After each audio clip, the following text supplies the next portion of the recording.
Nahuli nila ang anak ng Haring Dragon. Kailangan malaman nila ito. Kailangan kong puntahan ang Haring Dragon.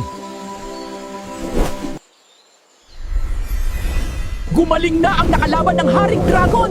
Lumaki at mukhang lalong lumakas! Quago, alam kong tauhan ka ng Haring Dragon. Sabihin mo sa kanyang nasa amin ang kanyang anak at ibigay niya sa amin ang aking lolo. Hindi na siya mananalo sa amin. Anak, nalampasan mo ang kamatayan, kaya ngayon lumakas ka, lumaki! Mas malakas ka na sa lahat ng asong lobong may pakpak sa mundo! Ganun ba, Ama? Hindi ko rin inaakala ito. Ang dragon ang bumuhay ng aking sobrang lakas na kapangyarihan dahil sa aming duelo. Pero ayoko nang saktan ang sinuman.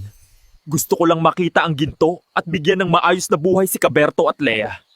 Dahil gaya ng sabi mo, palagi sa akin, Ama, hindi dahas ang solusyon sa mga problema. Mga elite guards, pinatunayan nyo ang inyong pagiging leader, matatapang at hindi nyo pinabayaan ang aking ama. Lagi ninyong iisipin na tayo ang taga-protekta, hindi tayo magsisimula ng gulo. Kaya nga, sobrang payapa ng ating teritoryo sa paraiso. Makakaalis na kayo. Grabe, liwanag ang laki mo at ang gwapo. Malaki ka pa sa amin at matipunong matipuno ka. Salamat sa inyo, Caberto at Lea. Hindi nyo ako pinabayaan at iniwan sa ere.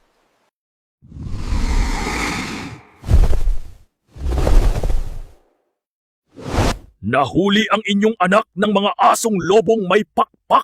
May 4 na malalakas na asong lobong may pakpak ang hari ang anak at 2 elite guards. Hindi ka mananalo sa kanila.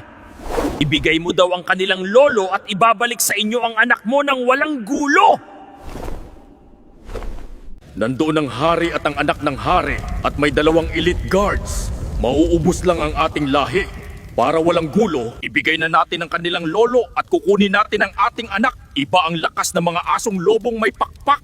Isusuli na kita sa iyong mga kaanak. Tapusin na natin ang hidwaan. Hindi kami mananalo sa inyo kailanman. Malapit na tayo!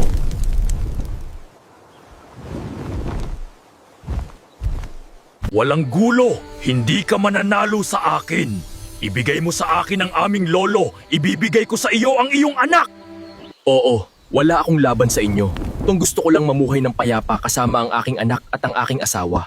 3 na lang kami sa aming lahi. May mga tao dito sa kagubatan. Huwag nyo silang sasaktan. Masusunod po. Anak, iuwi na kita sa bahay. Hindi natin sila kakayanin. Una pa lang, hindi naman talaga sila ang nagsimula ng gulo ang mga kalahi natin. Hindi natin sila matatalo kailanman. Lolo, ako po ito, ang apo nyo. Pasensya na at natagalan kayong hanapin. Okay lang, apo. Ang laki mo at parang napakatapang at lakas mo. Ganyang kalaki ang ating bathala ayon sa kwento. Ano ang plano mo? Hindi ka na muna sasabay sa amin? Opo, Lolo. May misyon pa ko. Dapat tapusin dito sa lupa. Paano, anak? Iwan ka muna namin dito. Kahit anong araw ka bumalik sa ating paraiso, hihintayin ka namin, wag mo silang tetetradorin. Opo, Ama. Sabihin mo kay Ina na nasa maayos akong kalagayan. Tara na uli, hanapin na ang gintong yan at maiuwi na sa ating bahay.